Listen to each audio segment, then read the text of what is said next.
Good morning, everyone. Welcome to the Women Racing to the Win. Joe Samaniego here, and we have Daniel at the Hungarian ring, usually the site of Formula One. This weekend, Euroformula and French Formula 4. Very excited to have Daniel on the program join us from the Hungarian ring. And we encourage everyone in the chat room to participate. Feel free to ask your questions and share your opinions. And we'll get started with the W Series. And the second race of the 2021 season is in the books, and we saw a very exciting race. But up front, similar to how Alice Powell dominated race one, Jamie Chadwick dominated race two from the pole, led every lap, took the win. Very similar to Alice Powell, who took the pole as well, led every lap of race one. But of course, in that second race, she finished eighth, while Jamie Chadwick finished sixth in that first week. So in the W Series stand-in, right now, Jamie Chadwick does have a small lead over Sarah Moore in second place, and then Alice Powell in third place. However, when it comes to our ratings here at the Grid Network, of course, we rate each series. We show Jamie Chadwick is just a slightly ahead of Alice Powell. Then we have Sarah Moore in third and Irina over in fourth. So it is very close. Of course, there's only two races in the season, but 2 points between Chadwick and Powell. When it comes to Chadwick, Powell, and Moore, which one do you see as favorite entered the historic Silverstone racetrack weekend? Well, first of all, good morning, everyone from the US, and good evening if you are here in Europe. Here in it's a very hot day here at the Hungary. As you said, Joe, it was very interesting last week to see the WC, the second race of the W Series race. As you said, it's going to be very tight between Jamie Chadwick, Alice Powell, and also Emma Kimilainen. I would definitely not count Emma out, but also we've seen a great race from Irina Sidorkova in the second round. She's making great progress, but I'm definitely sure that we will see many more winners throughout the season. We are entering the Silverstone round in just 1 week time from now, actually. As you said, to answer your question, probably. It's really tight from among Jamie and Alice. I would say that maybe in Silverstone, Jamie could actually have a little bit of an advantage coming into next weekend. But I would definitely not count out other drivers like Emma, for example. Thank you very much. Meanwhile, my lunch has been served. So yeah. As you said, Joe. It's really difficult to call the next race so far. Yeah, it is very tricky. It's such a competitive field, and of course, it's so early on in the season. Really hard to tell where everyone's exactly falling. And of course, Silverstone is a track where, of course, in the United Kingdom, where Chadwick, Powell, Moore experience is going to matter a lot. I think it's going to be really interesting to see who's going to start up front. And it does appear qualifying is the big important part. If you're up front, you can avoid all the trouble. If you're in the back or the mid pack, you got a tight, competitive racing. It's going to be really interesting to see who could get the pole and get that clean air on lap one. Now, 2 races only in the season are completed, and only 8 drivers have all the drivers. We have 18 drivers total. And of course, the top 10 scorers in the points earn points. So you finish in the top 10, you get points. And alrighty, we only have one racer with 100% top 5 finishes, Sarah Moore. 8 drivers have finished in the top 10 for both races so far. So we're seeing it is very competitive in the W Series. And so far, 5 drivers that have not scored points. So far, very surprising list. Vaiska Visser, Sabre Cook, Jessica Hawkins, Vicky Perea, and Marta Garcia. Is Silverstone the break where this is the perfect opportunity to essentially reset, start fresh for the remainder of the season? That's a great point. Also, we did an interview with Vicky in the previous days that will be out tomorrow. So we definitely encourage everyone to check out our interview with Vicky Perea tomorrow. We talked a little bit about how competitive this championship has really been in the first 2 rounds. It was a massive surprise to see both Vaiske Visser, but also Marta Garcia But just as you said, also Vicky and Sabre and the drivers that you mentioned, they're still with no points coming into the third round of the season. Vicky told us that she's always been a driver that needs to be on track and to do some to have some mileage in the car to fully feel comfortable with the car. So a championship that. Of course, she hasn't had the opportunity to be in the car for like over 1 year. The same thing goes for Marta Garcia. Biceca had some, of course, some track time, but in a different car with the WEC with the prototype LMP2 car. But yeah, every driver's had a different amount of mileage, and so based on and also Sabre Cook did quite a lot of races, but never in the Formula 3 car. So it's a lot down to the drivers' characters also, and how they are quickly up to speed again. Also, next race we will see a driver making her debut. It's going to be Abby Pulling, the driver that is running also for the title in the British Formula 4. She will be making her debut in the Puma W Series team in the car that was driven by Goja Dest in the previous two races. Of course, Goja is one of the 5 reserve drivers that are stepping in for Tasmin Pepper, as she is still actually hampered by the travel restrictions from South Africa. So the first 2 races we had Goja in the car, and now at her home race it will be Abby Pulling making her debut. So another rookie. We have to be extremely. We really have to watch Abby, because she was everyone that we spoke to told us that Abby was really on pace in the testing in Anglesey. And so it's going to be massively interesting. As I said, it's for some of these drivers is an opportunity to start afresh. Silverstone is a track that some of them know. Vicky also raced in Silverstone at the British Grand Prix back in 2012 when she was racing in GP3. And for Marta Garcia also is going to be, and Biceca, of course, it's time now to score points. Because we are approaching the third round, and nobody would have expected a so difficult start from them. Yeah, a lot of people are talking about Marta as one of the contenders for the championship. To say we're approaching the third race and she doesn't have points yet, it's just really amazing. I think a lot of people are surprised by that, but definitely I would not be surprised if Marta, Vicky, or any of those races rebound back at Silverstone, score points. And of course, the next W Series race, as you mentioned, is July 17th, so it's pretty much coming up the next upcoming weeks. So we'll definitely be bringing more coverage, including next week as we preview the race. But now it's time for some more racing from this past weekend, and we'll start out with TCR Spain. Oh yes, the TCR Spain has been one of the most interesting series to follow in the last month. It's a brand new series. Just started its second round, and interestingly, we had out of 2 rounds we've had 2 female victories. In first round, we had the historic victory of Michelle Halder. We've often reported from her races last year. She was racing in the TCR Europe. And she won a race in Zolder last year. So definitely a driver that knows a thing or two in touring cars.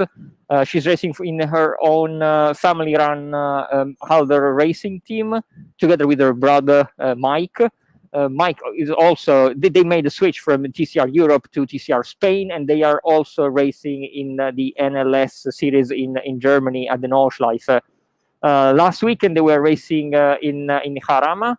The first round was in Navarra. And we also have 2 more female drivers in this championship. It's a very brand new championship, but very, very interesting. Still, the grid is not massive yet, but it's growing, and it's really interesting to follow. We have also Spanish driver Albacano, who is also a TCR specialist. She has also previously raced in the 24-hour series by Creventic, and also another Spanish driver was named Lidia Sempere. She's racing in the CET class, so not in the main category. But an interesting story about Lydia is that she's deaf. She's a deaf driver, and with the help of Formula One driver Marc Genet, she had a modification made to her helmet, and so she can feel the revs, the engine revs, and she can change the gears and drive the car properly. And it's a super interesting experiment, and she's starting just now to race at competitive level. So it's very still very much a learning curve for Lydia. And she was P7 and P6 in the CTE class. While on the main category, as we said, we have Michelle and Albacano. And Albacano won the second race of the weekend at Jarama. After she had already had a podium in Navarra and also scored a fastest lap. She was again on top of her game in Jarama and won the second race, while Michelle Halder was a little bit more unlucky because she had a electrical issue in her car on Friday. She still managed to qualify the car, but she had to miss all the races basically because of this technical problem. So not a great weekend for Michelle. But after she won the first race, we had another female victory with Alba Cano, a driver that we'll be following also in the next few rounds. Very exciting for Alba to get that win. Of course, Michelle, as you mentioned, definitely been somebody we've been following a lot. Now, when it comes to United States, ARCA Menards West Series, we've seen drivers such as Bridget Berkey's, Tony, all sorts, and of course in the E Series, Gracie Trotter as well. A lot of female talent, and we saw a brand new one, Amber Slade, starting her first career ARC Menards Series West at Irwindale Raceway. Qualified fourth, so she came home in the 14th place. But one of the big things we saw a lot of people talking about was Amber Balkin and Bridget Berges. Amber Balkin, a Canadian driver, she was running, essentially started 12th, made it through a couple of caution flags already that had occurred, but then she had an issue, got caught up in a crash. Bridget Berges avoided her crash, continued racing on. Tough break for Amber. Of course, Amber went on to finish 15th out of the race, and Bridget Berges continued on, finishing 13th place after starting in 14th place. Very interesting. We had three female racers in the ARC Menards West race. Amber Slade, of course, from the United States, Bridget Berges from Australia, and Amber Balkin from Canada. So very much of international presence in California that night in the ARCA Menards Series West. And then, of course, Natalie Decker, one driver that we've been following when she does race. Of course, this year she's been on and off with her racing schedule in NASCAR, Xfinity, and Truck Series. She was at Road America. Of course, for the Cup Series, Road America is a brand new racetrack. When it comes to the Xfinity Series, they've been coming here year after year. So some of these Xfinity drivers have been racing 2 or 3 years. They already got experience in Road America compared to the Cup Series drivers. Natalie Decker qualified 35th. This is one of the few races where there was qualifying. Now, of course, she is driving the number 23 Toyota. Doesn't have the most resources compared to some of the Toyotas you see up front, like Joe Gibbs Racing. Essentially running a clean race, and that was the big thing we saw. We saw caution flags. We saw drivers get in trouble. So the big thing was if you were going to have a good finish in this race, you got to stay clear of all the trouble out there on the track. Unfortunately, that all changed on lap 38. Lap 38 of this 41 lap race, a late restart saw the leaders all start beating and banging. Mott Snyder spun around, collected 10 vehicles in this wreck, and this was a downhill entering turn 2 wreck. So if you were coming up over the crest to start going down that hill, all of a sudden you see this crash, smoke, very hard to avoid. And unfortunately, Natalie Decker, nowhere to go, plowed into a vehicle right in front of her. So even though she was running a little bit better, only a 32nd place finish compared to where she qualified 35th. So it was a really tough break. It just seems when Natalie Decker has had just some crazy bad luck this year. Very unfortunate for her, but definitely she's going to be doing some more races later on this season when it comes to the NASCAR Xfinity Series. And we'll be definitely following her. And we're going to get shifting back to Europe, in which we're going to discuss about when it comes to some GT racing and what we saw with the Iron Dames and Carrie Schneider. Yes, we had the Italian GT race at Mugello, the 3 hour of Mugello last weekend, where both the Carrie Schreiner and the Iron Dames were competing. Of course, the Carrie Schreiner is racing in the full season. She's doing both the Sprint Series and the Endurance Series with AF Corse, the main team with a Ferrari 488 GT3 car. She's racing together with Sean Hudspeth and Antonio Fuoco, very experienced GT drivers.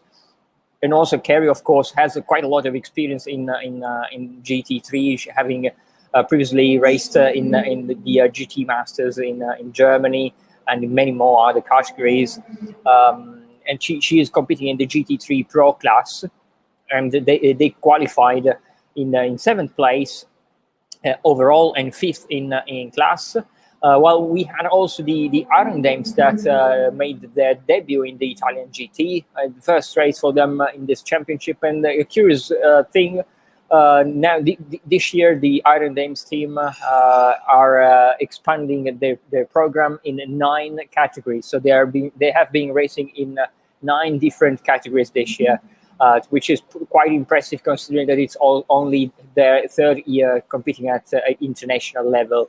One of the drivers competing at Mugello for Iron Dames should have been a new entry for the team. Former 2018 British GT driver Flick High. She is a British driver.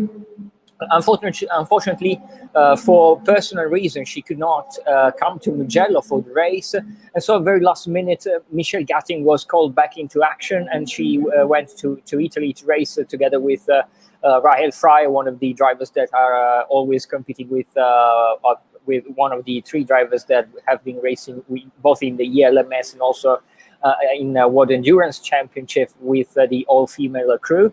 And also the other driver was Sarah Bovey, another new entry for Iron Dames that this year she's racing alongside Dorian Penn in the Michelin Le Mans Cup. That this weekend, they are racing in Monza, both in the Le Mans Cup and also in the ELMS. So we had a new trio for Iron Dames, Sarah Bovey, Rahel Frey, and Michelle Gatting.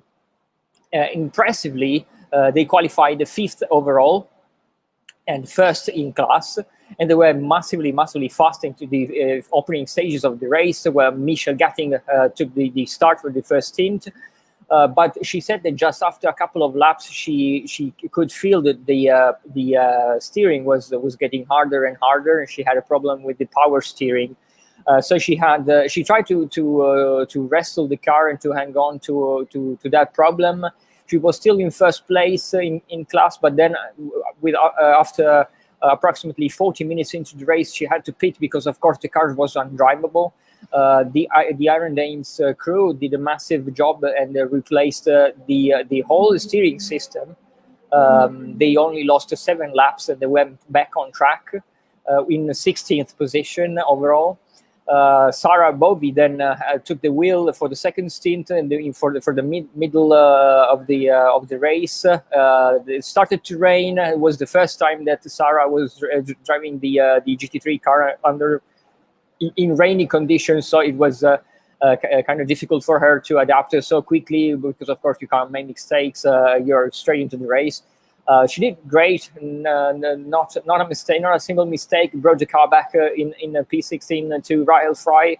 And for the final part of the race, Rahel drove brilliantly. She was one of the fastest drivers on track, both in class and overall. And she made a couple of positions, and they finished P13 and 3rd in class actually at the end. So they had a podium in GT3 AM category. while Carrie Schreiner drove the first stint, and then Sean Hulspeter drove the second, and Antonio Fuoka was racing into the third and final stint of the race. And they were finishing just as they started. They were seventh in overall position and fifth in class. So good points for Kerry, who is now fifth in the Italian GT Championship.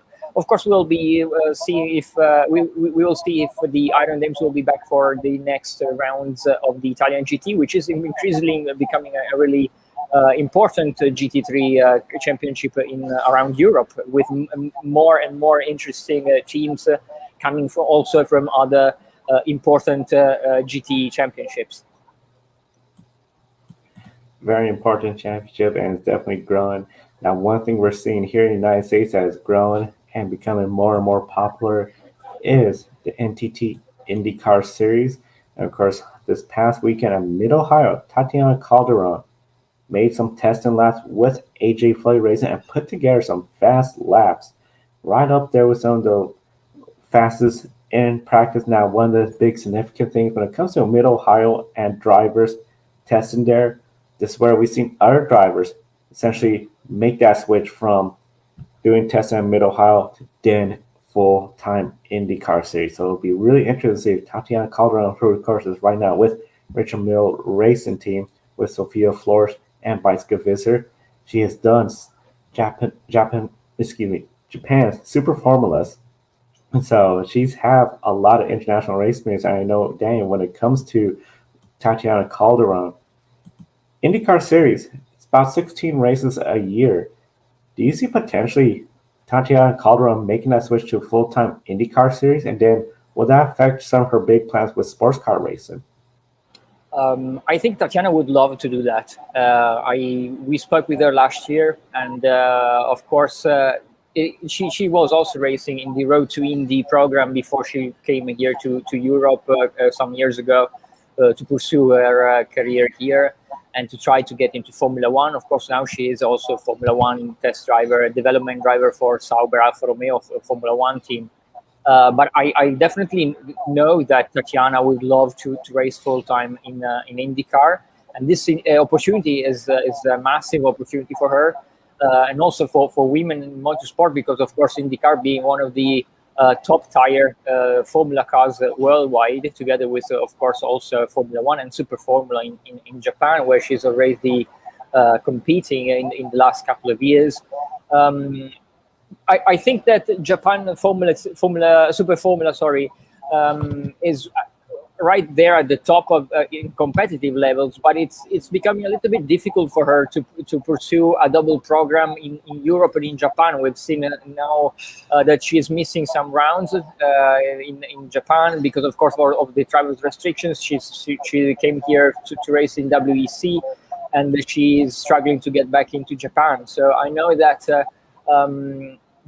Who knows if she can maybe it's a little bit easier for her to pursue a double program in WEC and in IndyCar, but who knows? I think that if she has the opportunity, if Rocket, the sponsor that has been supporting her in this test in the EJ Foyt racing team, can further support Tatiana in this adventure, I think she will definitely jump on it. You bring up a really good point about double programs. We've seen how Kevin Magnussen, John-Eric Verne, they're going to be part of Peugeot next year. Now, of course, we know Kevin Magnussen is currently running IMSA with Chip Ganassi Racing and John-Eric Verne Formula E.